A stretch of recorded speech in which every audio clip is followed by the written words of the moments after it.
Hey guys, welcome to this mini series called First Class Cuisine, where we teach young adults how to make quick, easy and cheap meals to save money from ordering in or eating out. We've got a variety of dishes inspired by different cultures, cooked by different people. And trust me, they're all delicious.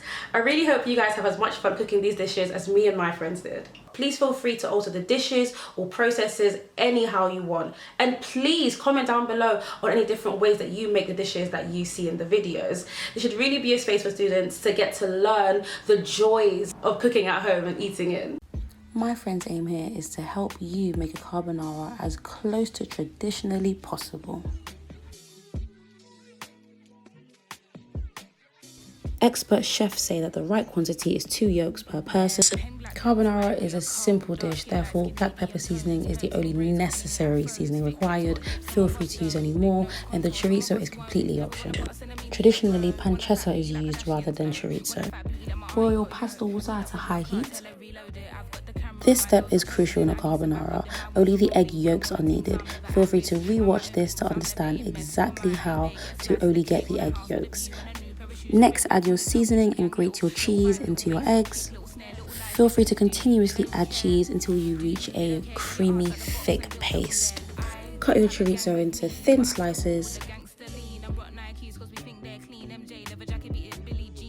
Next, put your spaghetti into hot water. Folding it in makes the spaghetti get softer faster. Try to use as little water as possible, as this makes the water more starchy, which is essential for the following steps.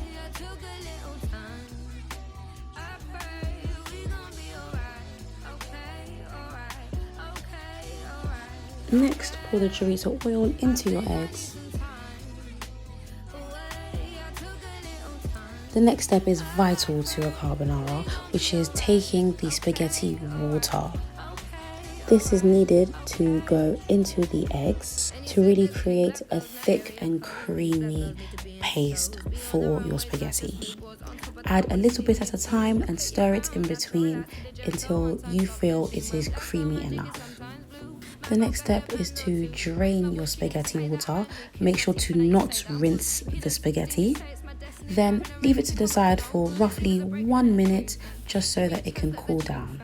Otherwise, you risk making the eggs into scrambled eggs in your spaghetti.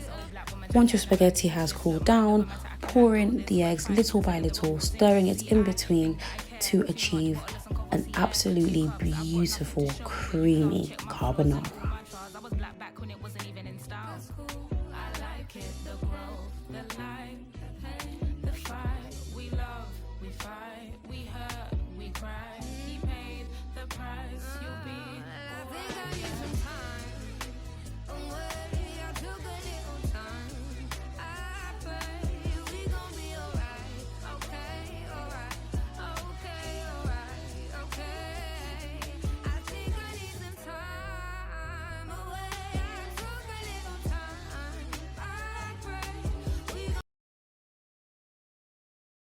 I hope you found this video super easy to follow, the meal ridiculously fun to make, and you're really excited to watch the rest of the videos. Thank you.